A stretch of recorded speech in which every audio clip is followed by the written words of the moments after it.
Hello दोस्तों, जय श्री कृष्णा। कैसे हैं आप सब? तो मैं बहुत अच्छी हूँ और मेरी सर्जरी को अब 4 तारीख को 4 अगस्त को 2 महीने पूरे हो जाएंगे और अभी मैं बिल्कुल ठीक हो चुकी हूँ।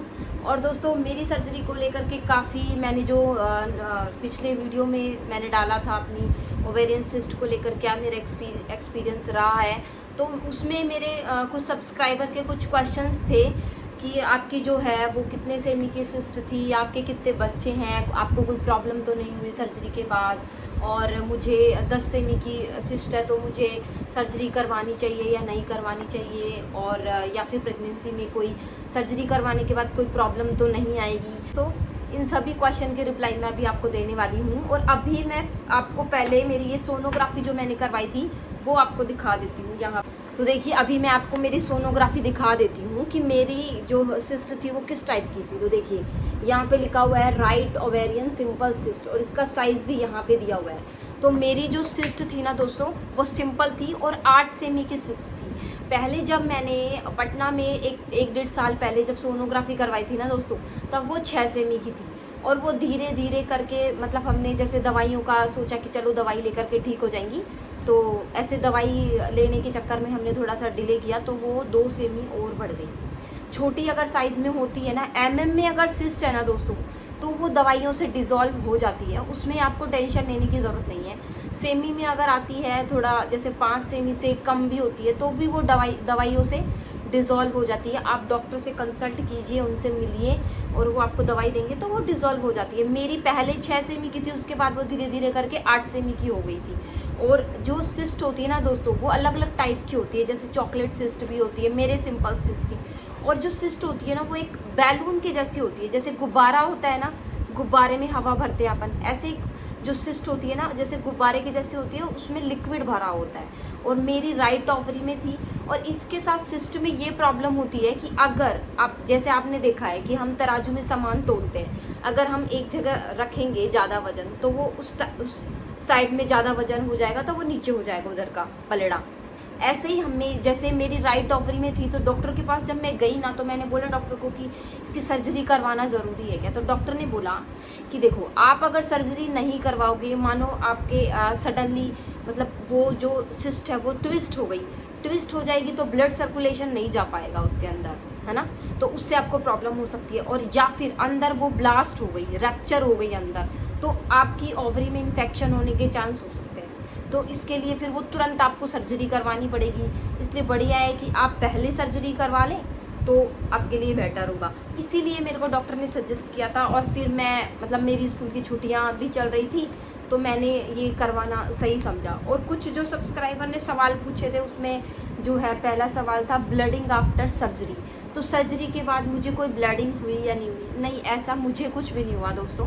मेरे साथ सर्जरी करवाने के बाद कोई भी ब्लडिंग नहीं हुई है। और नेक्स्ट क्वेश्चन था कि पीरियड्स, आपके पीरियड कब आए हैं? तो जैसे मेरे सर्जरी करवाई थी मैंने, मेरे उससे पहले पीरियड आ चुके थे और मैं फ्री हो गई थी। और अभी मेरे जो पीरियड आए हैं, वो मेरे लास्ट जो पीरियड आए थे उसके 2 दिन पहले आ चुके हैं। तो अभी पीरियड सही है। और मेरा पीरियड तो जो था ना, वो रेगुलर नहीं था, मतलब जैसे 1 महीना 15 दिन भी हो जाते थे, 1 महीना 10 दिन भी हो जाते थे। तो ये रेगुलर पीरियड नहीं होते हैं, इस वजह से भी सिस्ट हो जाती है। और दोस्तों, ये जो सिस्ट वगैरह होती हैं वो कैसे हो जाती हैं, उसका ये है कि आजकल जो है हार्मोनल इम्बैलेंस हो जाते हैं, और हम जो है हेल्दी लाइफस्टाइल को फॉलो नहीं करते हैं, हम जंक फूड ज़्यादा खाते हैं, बाहर की चीज़ें ज़्यादा खाते हैं, और एक्सरसाइज वगैरह हम जो है वो नहीं करते हैं रेगुलर। तो इस वजह से ये सब सिस्ट वगैरह हो जाती है। तो हमें अपनी बॉडी का जो है वो ध्यान रखना चाहिए। और नेक्स्ट, मैंने साइज़ का तो आपको बता ही दिया है। तो मतलब मेरी एक सब्सक्राइबर ने ये भी पूछा था कि आपको बेबी कंसीव करने में कोई प्रॉब्लम हो रही है क्या। तो देखिए, जब मैंने सर्जरी करवाई तो मैंने डॉक्टर से पूछा था कि मैं अब बेबी प्लान कर सकती हूँ क्या। तो डॉक्टर ने बोला था कि जी हाँ, आप 15 दिन के बाद बेबी प्लान कर सकते हो। आप जो है मतलब आप चाहते हैं कि आप बेबी करना चाहते हो तो आप कर सकते हो, नो इशू। और लेकिन मेरे को अभी प्लान नहीं करना था, क्योंकि मेरे साथ थोड़ा सा मैं कमज़ोर भी हूँ।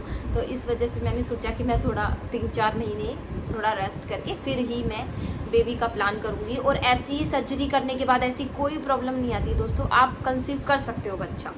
और नेक्स्ट क्वेश्चन था कि आपके खून की गांठ थी क्या? मेरे खून वाली गांठ नहीं थी, मेरे जो सिस्ट थी उसमें बस लिक्विड भरा हुआ था। और बेहोशी वाला इंजेक्शन के लिए भी कुछ क्वेश्चंस आए थे, तो मैंने मैसेज किया था कमेंट में कि मुझे उसका बिल्कुल भी ध्यान नहीं था। हाँ, हो सकता है कि मे बी कि हाथ में लगाया हो या फिर वो ग्लूकोज की बॉटल थी उसमें डाला हो, उसका मुझे पता ही नहीं चला कि क्या हुआ, तो उसका तो मैं आपको कैसे ही बताऊँ। और आपके कितना खर्चा, तो लास्ट वीडियो में मैंने बताया था कि खर्चा तो आपको बता दूं कि हॉस्पिटल के अकॉर्डिंग होता है, हर हॉस्पिटल अपने अकॉर्डिंग चार्ज करता है। जैसे मैंने प्राइवेट रूम लिया था, क्या होता है जैसे हॉस्पिटलों का, जैसे आई थिंक यही होता है कि सर्जरी जो होती है ना उनका चार्ज तो 20-25 हज़ार के आसपास ही होता है। लेकिन जैसे आप प्राइवेट रूम लेते हैं तो आपकी सर्जरी का चार्ज डबल हो जाता है, रूम का चार्ज भी डबल हो जाता है। तो ऐसे करके काफ़ी अच्छा खासा खर्चा मेरा बैठ गया था, 1 से ऊपर ही हो गया था मेरा, है ना। और सिस्ट के साथ प्रेगनेंसी में इशू ये मैंने बता दिया है। और एक बात और बता दूं दोस्तों मैं आपको कि मुझे डॉक्टर ने ये भी सजेस्ट किया था कि सिस्ट क्या होता है ना कि दोबारा होने के चांस होते हैं सर्जरी करवाने के बाद भी। तो हर 6 महीने में आपको सोनोग्राफी करवानी चाहिए, अपना बॉडी चेक तो करवा ही लेना चाहिए लेडीज़ को। और उसके बाद मेरे से ये भी क्वेश्चन पूछ रहे थे कि आपके बच्चे कितने हैं, तो मैं बता दूं अभी मेरे एक भी बच्चा नहीं है, और अभी मेरी शादी को 3 साल ही हुए हैं। और ये मेरे लिए अच्छा था कि मुझे 1-1.5 साल पहले ही सिस्ट के बारे में पता चल गया था, तो मैंने उसको निकलवाने का सोचा। वरना क्या होता है ना कि जैसे हम प्रेग्नेंट हो जाए और मुझे सिस्ट भी है, तो डॉक्टर बोलते हैं कि प्रेगनेंसी जब आपको होती है सिस्ट के साथ, तो आपकी सिस्ट भी बढ़ेगी और बच्चा भी बढ़ेगा, तो वो काफ़ी कॉम्प्लिकेटेड प्रेगनेंसी हो जाती है। ऐसा मतलब मेरी एक फ्रेंड थी, उसको हो गया था कि उसको सिस्ट थी और वो प्रेग्नेंट हो गई थी, तो काफ़ी प्रॉब्लम्स उसको मतलब फेस करनी पड़ी। सिस्ट भी बढ़ रही थी और बच्चा भी बढ़ रहा था, और लास्ट में जो है सी सेक्शन करके वो दोनों को निकाला गया। और उसके साथ साथ सिस्ट के साथ साथ एक जो है ना ओवरी का थोड़ा सा पार्ट भी निकाल दिया गया था उसका। तो हमें जो है ना इन सिस्ट वगैरह में ऐसे लापरवाही नहीं बरतनी चाहिए। हमें डॉक्टर जो सजेस्ट करते हैं वो हमें डिसेंस उस पर मतलब करवा लेना चाहिए। अगर डॉक्टर हमें सजेस्ट कर रहा है कि आपको सर्जरी करवानी है तो हमें करवा लेना चाहिए। और नेक्स्ट था कि मतलब सर्जरी के बाद मेरे को क्या प्रिकॉशंस रखने चाहिए। तो सर्जरी के बाद देखो प्रिकॉशंस तो ये होता है कि आपको भारी सामान नहीं उठाना है, क्योंकि अभी अभी आपकी सर्जरी हुई है, तो आपको थोड़ा देखो हेल्थ का ध्यान रखना ही पड़ता है। भारी सामान नहीं उठाना है और ज़्यादा उछलना कूदना नहीं है। आप नॉर्मल वॉकिंग कर सकते हो, डॉक्टर ने मुझे बोला था, क्योंकि मैंने यहाँ पे जैसे हमारे टाउनशिप में काफ़ी कुछ गेम्स वगैरह होते रहते हैं, मैं पार्टिसिपेट करती रहती हूँ। तो मैंने बस ऐसे ही सडनली क्वेश्चन पूछा, तो उन्होंने मुझे बताया कि अभी आप नहीं खेल सकते हो, तो अभी आपको थोड़ा रेस्ट ही करना है। और प्रिकॉशंस का मैंने आपको बता दिया है। आपको हेल्दी फूड खाना है, नारियल पानी पीना है, और जो भी है चुकंदर वगैरह, फ्रूट्स वगैरह, ये सब आपको अपने डाइट में शामिल करना है। स्प्राउट्स आपको लेने हैं। और दोस्तों जो मेरी सिस्ट निकली थी ना, तो एक सब्सक्राइबर का क्वेश्चन ये भी था कि आपको दिखाई थी क्या वो। तो जैसे मैंने अभी आपको बताया था कि वो बैलून के जैसी होती है, और जब उसमें से वो पानी निकाल लेते हैं तो वो बिल्कुल मतलब जैसे गुब्बारा नहीं होता, मतलब हवा निकल जाती है, वैसा गुब्बारे जैसी वो थी। और इसको डॉक्टर्स जो होते हैं वो बायोप्सी के लिए भेजते हैं, मतलब इसमें कोई कैंसर वैंसर की कोई चांस तो नहीं है। तो बायोप्सी की रिपोर्ट भी मेरी आ गई थी, तो उसमें ऐसा कुछ भी नहीं निकला था, बिल्कुल रिपोर्ट जो है वो नॉर्मल थी। और ये क्या होता है ना, सर्जरी के बाद डॉक्टर लोग भेजते ही हैं आगे टेस्ट के लिए, तो वो भी आपको जो है टेस्ट करवा लेना चाहिए और उसकी रिपोर्ट भी लेनी चाहिए कि आपको कोई प्रॉब्लम तो नहीं है। तो ये था दोस्तों मेरा आज का वीडियो पूरा सर्जरी से रिलेटेड। जितनी भी मतलब मेरे ड्राइवर से जितने भी क्वेश्चन आए थे, मैंने सभी क्वेश्चंस के आंसर दे दिए हैं। और अगर फिर भी आपको कोई डाउट लगे, मेरा जितना भी अच्छा एक्सपीरियंस था, मेरा जो एक्सपीरियंस रहा है वो मैंने आपके साथ शेयर किया है। मुझे अभी कोई प्रॉब्लम नहीं है, बस हल्का हल्का जैसे पेन होता है कभी कभी, तो डॉक्टर को मैंने दिखाया था। अभी मैं घर गई थी अभी 4-5 दिन पहले ही, तो डॉक्टर ने बोला कि कोई दिक्कत नहीं है, वो सब हो जाता है धीरे धीरे ठीक, तो ऐसा कोई इशू नहीं आता है। तो अगर आपको सिस्ट है, एमएम में सिस्ट है, तो आप दवाइयों से डिज़ोल्व हो जाएगी, उसके लिए टेंशन मत कीजिए आप। और अगर सेमी में आ गई है तो थोड़ा आप डॉक्टर से कंसल्ट कीजिए।